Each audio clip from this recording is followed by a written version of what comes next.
नमस्कार दोस्तों, आज है 22 अगस्त और आज मैं आपके लिए लेकर के आई हूँ डेली की तरह 15 करंट अफेयर के क्वेश्चन जो आपकी आगामी परीक्षाओं के लिए बहुत ही महत्वपूर्ण हैं। और इन क्वेश्चनों में आपके कितने स्कोर होते हैं या हुए, तो आप मुझे कमेंट में ज़रूर बताना कि आपने इनमें से कितने सही की हैं। चलो शुरू करते हैं आज के करंट अफेयर प्रश्न। हाल ही में मुंबई के 2 पारसी डॉक्टर को किस देश ने अपना सर्वोच्च नागरिक सम्मान निशान-ए-इम्तिहाज देने की घोषणा की है? तो दोस्तों इसका राइट आंसर है ए पाकिस्तान। देखो, मुंबई के जो 2 पारसी डॉक्टर हैं उनको पाकिस्तान ने निशान-ए-इम्तिहाज जो वहाँ का सर्वोच्च नागरिक सम्मान है वो देने की घोषणा की है। निशान-ए-इम्तिहाज जो है वह किस पर्पज़ में इन डॉक्टरों के लिए दिया जा रहा है? तो देखो, जब पाकिस्तान का बंटवारा हुआ था, तो पाकिस्तान का बंटवारा कब हुआ था? 1947 में। 1947 में वहाँ के जो प्रधानमंत्री थे वे कौन बने थे? मोहम्मद अली जिन्ना। और मोहम्मद अली जिन्ना को एक रोग था, भयंकर बीमारी थी, किसकी? टीबी की। टीबी की उनको भयंकर बीमारी थी और उस बीमारी को छिपाने के लिए इन 2 डॉक्टरों को जो है यह सम्मान दिया गया है। और ये जो डॉक्टर हैं उन दोनों डॉक्टरों का नाम है, एक का तो है, फर्स्ट है जल रतन पटेल और सेकंड है डॉक्टर जल थाएबो क्यू। तो आपको पता चल गया कि यह जो सम्मान है वह किस लिए दिया गया? पाकिस्तान के प्रधानमंत्री मोहम्मद अली जिन्ना को जो बीमारी थी टीबी की उसको गुप्त रखने के लिए यह जो सम्मान दिया जा रहा है। क्योंकि यदि उस टाइम वो जो डॉक्टर हैं वो बता देते कि इनको ये बीमारी है तो बंटवारा क्या है, आगे खिसक जाता है, यानी कि बंटवारे में 1-2 साल और लग जाते। तो इस बीमारी को छिपाने के लिए इन दोनों डॉक्टरों को यह सम्मान दिया जा रहा है। अगला प्रश्न है, हाल ही में इंडियन नेवी ने launch and recovery system test फिलिप्त का उद्घाटन कहाँ किया है? तो इसका जो राइट आंसर है वह है विशाखापत्तनम। तो देखो, इंडियन नेवी ने launch and recovery system test फिलिप्त का जो उद्घाटन किया है वह विशाखापत्तनम आंध्र प्रदेश में किया है। और इसका जो उद्घाटन है वह किस लिए किया गया है? क्योंकि वहाँ पर जो खराब सबमरीन रहती हैं उनमें जो फंसे हुए नागरिक रहते हैं उनका रेस्क्यू करने के लिए, और अपनी स्वदेशी परमाणु पनडुब्बी कौन कौन सी है? INS अरिहंत,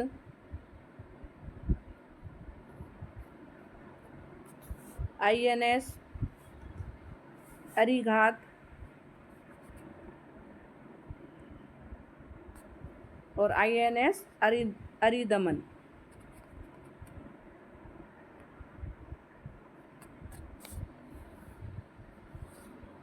तो पता चल गया आपको कि यह जो उद्घाटन है वह कहाँ किया गया? विशाखापत्तनम में। चलो आते हैं नेक्स्ट क्वेश्चन पर।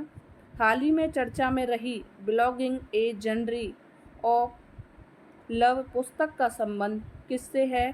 तो इसका राइट आंसर है दोस्तों बी सोनिया गांधी। इस पुस्तक में बताया गया है कि सोनिया गांधी के जीवन के बारे में, उनके इटली से लेकर के भारत तक के सफ़र के बारे में, उनके प्यार दुख सभी के बारे में इस पुस्तक में बताया गया है कि जो सोनिया गांधी है उनको किससे प्यार हुआ, और उनकी जो सास है इंदिरा गांधी उनका निधन हुआ, उनके जो बेटे हैं संजय गांधी उनकी हत्या हुई, और उनके जो पति हैं राजीव गांधी जिनसे उन्होंने प्यार किया उनकी हत्या हुई। तो इस पुस्तक में उनके बारे में बताया गया है, उनकी जो सारी जीवन शैली है उसके बारे में बताया गया है। क्योंकि आपको पता है, देखो, सोनिया गांधी के नेतृत्व में ही 2004 में कांग्रेस सरकार बनी थी। तो इस पुस्तक में चाहती तो वो मतलब खुद PM बन सकती थी, लेकिन वो उन्होंने ऐसा नहीं किया। उन्होंने अपनी जगह पे किसको प्रधानमंत्री बनाया? मनमोहन सिंह जी को। तो यह जो पुस्तक है वह किससे संबंधित है? सोनिया गांधी से। चलो चलते हैं अगले नेक्स्ट क्वेश्चन पर। इंडिया डे फेस्टिवल कहाँ प्रारंभ हुआ? हाल ही में इंडिया डे फेस्टिवल कहाँ पर प्रारंभ हुआ? तो इसका राइट आंसर है सी, रूस। देखो, इंडिया डे फेस्टिवल जो है वह रूस में प्रारंभ हुआ है और रूस के मॉस्को में अगस्त की दोपहर में यह जो है वह 20 से 23 अगस्त तक चलेगा और इसका जो आयोजन है वह भारत और रूस के लोगों की संस्कृति परंपरा का जश्न मनाने के लिए किया गया है। और इसकी जो थीम है दोस्तों वह है संस्कृतियों की एकता और लोगों की दोस्ती। देखो याद रखना, इसकी इंडिया डे फेस्टिवल की जो थीम रखी गई है वह है संस्कृतियों की एकता और लोगों की दोस्ती। देखो अगर इसमें एक महत्वपूर्ण और बात यह भी है कि गोस्तनी दोपहर में जो है BRICS pre summit business forum की बैठक की गई थी। कब? 20 अगस्त को, 20 अगस्त 2026 को। तो इंडिया डे फेस्टिवल जो है वह भारत और रूस के द्वारा जो है मतलब रूस में मनाया जाएगा और भारत रूस के लोगों की संस्कृति परंपरा का जश्न मनाने के लिए, यानी किस किस चीज़ के लिए? तो इसमें देखो योग, आयुर्वेदिक, नृत्य आदि को प्रदर्शित करने के लिए यह जो फेस्टिवल मनाया जाएगा। नेक्स्ट प्रश्न है, हाल ही में सिल्वर लोन के लिए खास ब्रांच खोलने वाली भारत की पहली NBFC कौन सी है? तो दोस्तों इसका जो राइट आंसर है वह है ए, पॉल मर्चेंटस फाइनेंस। तो देखिए NBFC इसका जो पूरा नाम है वह है नॉन बैंकिंग फाइनेंस कॉरपोरेशन, यानी कि यह एक बैंक नहीं है, इसमें पैसा जमा नहीं होता है। यह क्या करता है? सिल्वर लोन यानी कि चांदी के बदले में हमको पैसा देता है और चांदी के बदले में हमें यह जो अलग से ब्रांच खोली गई थी और इसको लॉन्च करने वाला कौन है? NBFC। इसमें देखो जो लोन है मतलब चांदी के बदले अपन कितना पैसा ले सकते हैं, तो इसमें देखो 2000 से लेके 15 लाख तक हम इसमें रुपए ले सकते हैं। और इस बैंक की जो शुरुआत है वह सबसे पहले कहाँ हुई थी? चंडीगढ़ में हुई थी। तो दोस्तों याद रखना, यह कोई बैंक नहीं है, यह नॉन बैंक है जिसमें चांदी के बदले, सिल्वर के बदले पैसा हमको दिया जाता है। नेक्स्ट क्वेश्चन है, हाल ही में भारत सरकार ने किस देश के साथ तेल और गैस सहयोग पर G20 समझौता किया? देखो मैंने आपको कल भी बताया था कि भारत और मॉरिशस के बीच में तेल और गैस सहयोग पर एक समझौता हुआ है। कौन सा? G20 यानी कि गवर्नमेंट टू गवर्नमेंट, सरकार टू सरकार के माध्यम से है जो है यह समझौता हुआ है और यह जो समझौता है वह मॉरिशस के साथ में हुआ है। देखो मॉरिशस के साथ में भारत का एक और समझौता हुआ था। कौन सा? ION, यानी कि ION का मतलब है इंडियन ऑयल कॉरपोरेशन, जो कि मॉरिशस के साथ में हुआ था। कितने साल के लिए? 5 साल के लिए। कितने साल के लिए हुआ था? 5 साल के लिए हुआ था। और इस समझौते में किस किस मतलब ये जो समझौता है वह किसको लेकर के हुआ था? पेट्रोल, डीजल, जेट फ्यूल आदि के लिए हुआ था। एक संस्था है देखो, ग्लोबल बायोफ्यूल एलियंस, इसकी जो स्थापना है वह भारत ने की थी और इसका जो मुख्यालय है वह नई दिल्ली में है और इसकी जो स्थापना है वह 2023 में की थी। और इसका जो संस्थापक सदस्य है वह भी क्या है? मॉरिशस है। तो ठीक है दोस्तों, अगला नेक्स्ट क्वेश्चन है, देश भर में छात्रों के विरोध प्रदर्शन के दौरान हुई हिंसा की जांच के लिए किसकी अध्यक्षता में जांच समिति का गठन किया गया है? देखो हाल ही में एक विरोध प्रदर्शन हुआ था, किसका? छात्रों का। तो उसमें हुई हिंसा की जांच के लिए एक जांच समिति का गठन किया गया है। तो उसमें पूछ रहे हैं कि किसकी अध्यक्षता में जांच समिति का गठन हुआ है, तो इसका राइट आंसर है से आर सुभाष रेड्डी। देखो, यह जो विरोध प्रदर्शन है वह जंतर मंतर प्रोटेस्ट में हिंसा की जांच के लिए किया गया है। इसमें हाई पावर कमेटी बनाई गई है, जिसको किसने बनाया है? सुप्रीम कोर्ट ने बनाया है। और इस हाई पावर कमेटी में जो जांच समिति है उसमें कितने सदस्य हैं? 5 सदस्य हैं, 5 मेंबर हैं, और उसका हेड कौन है? सुभाष रेड्डी। तो देखो, आपने देखा भी होगा कि अभी कुछ दिन पहले भारत के शिक्षा मंत्री कौन? धर्मेंद्र प्रधान ने इस हिंसा के चलते त्यागपत्र दे दिया और प्रहलाद जोशी को भारत का नया शिक्षा मंत्री बनाया गया। नेक्स्ट प्रश्न है, केंद्र सरकार ने किस शहर की पानी सप्लाई और सैनिटेशन इंफ्रास्ट्रक्चर का आधुनिक बनाने के लिए एडीबी के साथ समझौता किया है? तो इसका जो राइट आंसर है वह है चेन्नई। मतलब किस शहर की पानी सप्लाई और सैनिटेशन इंफ्रास्ट्रक्चर को आधुनिक बनाने के लिए एडीबी यानी कि एशियाई विकास बैंक के साथ में समझौता किया है?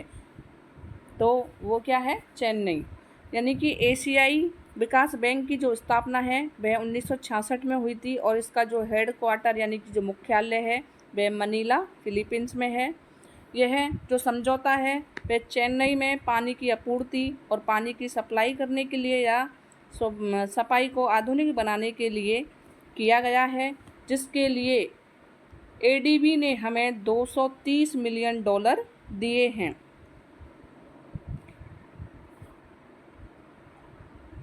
जैसा कि मैंने बताया, एडीबी का जो मुख्यालय है वह मनीला में है, फिलीपींस, और 1966 में इसकी स्थापना हुई थी और भारत इसका सदस्य देश है।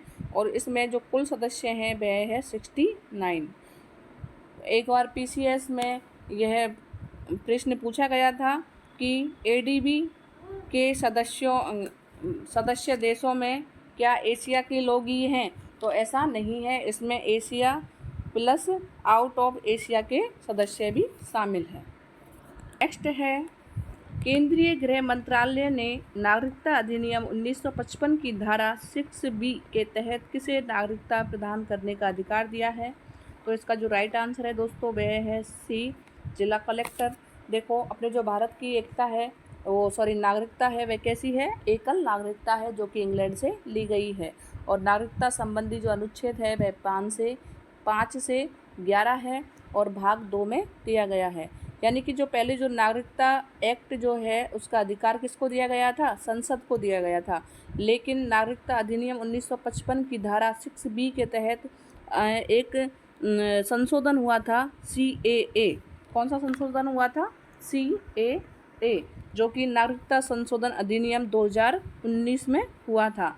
इसमें जो नागरिकता देने का जो अधिकार है वह संबंधित राज्यों के जिला कलेक्टर को दे दिया। यानी कि जो सीमावर्ती राज्य हैं कौन कौन से हैं अपने, जैसे कि गुजरात, राजस्थान, पंजाब, जम्मू कश्मीर, लद्दाख, पश्चिमी बंगाल, असम, त्रिपुरा आदि जो हैं वह क्या है? अपने सीमावर्ती राज्य हैं। तो वहाँ के जो कलेक्टर हैं, डीएम हैं, उनको, जैसे कि सीमावर्ती देश कौन कौन से अपने पाकिस्तान, बांग्लादेश आदि से जो लोग आते हैं तो उनको नागरिकता देने के लिए जिला कलेक्टर को अधिकार दे दिया है।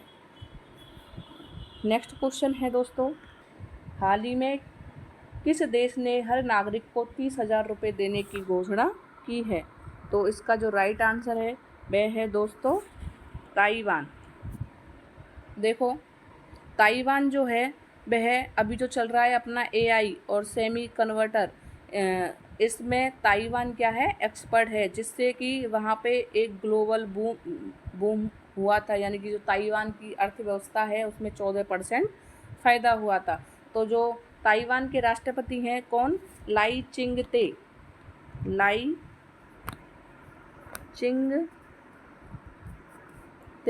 तो ताइवान के राष्ट्रपति लाई चिंग-ते ने जनता को यह ट्रांसफ़र करने के लिए, यानी कि जो फ़ायदा उनको हुआ है AI डिविडेंड के रूप में, उसमें वे हर नागरिक को 30,000 रुपये देंगे। नेक्स्ट क्वेश्चन है दोस्तों, हाल ही में कौन सा राज्य एनालॉग पनीर की बिक्री पर रोक लगाने वाला 5वां राज्य बना है? तो इसका जो राइट आंसर है वह है सी, हिमाचल प्रदेश। देखो, हिमाचल प्रदेश ने 20 अगस्त 2026 को नॉन डेयरी एनालॉग पनीर के निर्माण, स्टोरेज, वितरण और बिक्री पर राज्यव्यापी रोक लगा दी है। यह जो आदेश है उन प्रोडक्ट्स पर लागू होगा जो दूध के फैट की जगह वेजिटेबल ऑयल, प्लांट फैट या अन्य नॉन डेयरी सामग्री का इस्तेमाल करके पनीर जैसा प्रोडक्ट बनाते हैं, यानी कि जो नकली पनीर बनाते हैं उसके लिए यह रोक लगाई गई है। इस आदेश के साथ हिमाचल प्रदेश जो है वह एनालॉग पनीर पर रोक लगाने वाला 5वां भारतीय राज्य बन गया। पहला राज्य कौन सा है? छत्तीसगढ़। तो छत्तीसगढ़ भारत का पहला ऐसा राज्य बना जिसने नकली पनीर के उत्पादन, बिक्री और इस्तेमाल पर रोक लगा दी है। और जिन अन्य राज्यों ने ऐसा यह कदम उठाया वह है, पहला तो है अपना छत्तीसगढ़, दूसरा है महाराष्ट्र, तीसरा है गुजरात, चौथा है मध्य प्रदेश और 5वां कौन सा बन गया अभी? हिमाचल प्रदेश। यह जो आदेश है वह फूड सेफ्टी कमिश्नर ने food safety and standards act 2006 की धारा 30(2)(a) के तहत जारी किया है। नेक्स्ट क्वेश्चन है दोस्तों, भारतीय सेना ने किस देश के साथ द्विपक्षीय सैन्य अभ्यास साइनवेक्स सेकंड किया, यानी 2 किया? तो इसका जो राइट आंसर है वह है कंबोडिया। कंबोडिया कंबोडिया देश के साथ में भारतीय सेना ने साइनवेक्स सेकंड द्विपक्षीय सैन्य अभ्यास किया है। पहला जो है वह 2025 में हुआ था। कहाँ हुआ था? पुणे में। और दूसरा कहाँ होगा? 2026 में कंबोडिया में। नेक्स्ट क्वेश्चन है, हाल ही में 47वां सरला अवार्ड किसे प्रदान किया गया? तो इसका जो राइट आंसर है वह है आशुतोष परिड़ा। और आशुतोष परिड़ा जो है उन्होंने एक कविता संग्रह लिखा था विश्वास दे पृथ्वी। तो उनके लिए, विश्वास दे पृथ्वी के लिए आशुतोष परिड़ा को 47वां सरला अवार्ड प्रदान किया गया है। और इसकी जो इनामी राशि है वह है 7 लाख रुपये। और यह किस भाषा में दिया गया है? तो दोस्तों यह उड़िया भाषा में दिया गया है। किस भाषा में? उड़िया भाषा। नेक्स्ट क्वेश्चन है, हाल ही में देश की पहली पेपरलेस राज्य न्यायपालिका किसे घोषित किया गया है? तो इसका जो राइट आंसर है वह है सी, सिक्किम।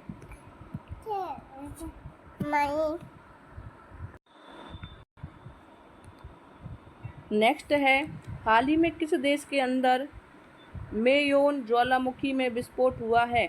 तो इसका जो राइट आंसर है दोस्तों वह है डी, फिलीपींस। फिलीपींस में अभी मेयोन ज्वालामुखी में विस्फोट हुआ है। तो आज के करंट अफेयर क्वेश्चन में आपके कितने सही हुए और कितने गलत हुए तो मुझे कमेंट में ज़रूर बताना। और चाहते हैं मैं हर बार आपके लिए, यानी कि डेली करंट अफेयर से संबंधित अति महत्वपूर्ण प्रश्न लेकर के आऊँ, तो चैनल को सब्सक्राइब करना नहीं भूलें और बेल आइकन दबाना ना भूलें। थैंक यू, धन्यवाद।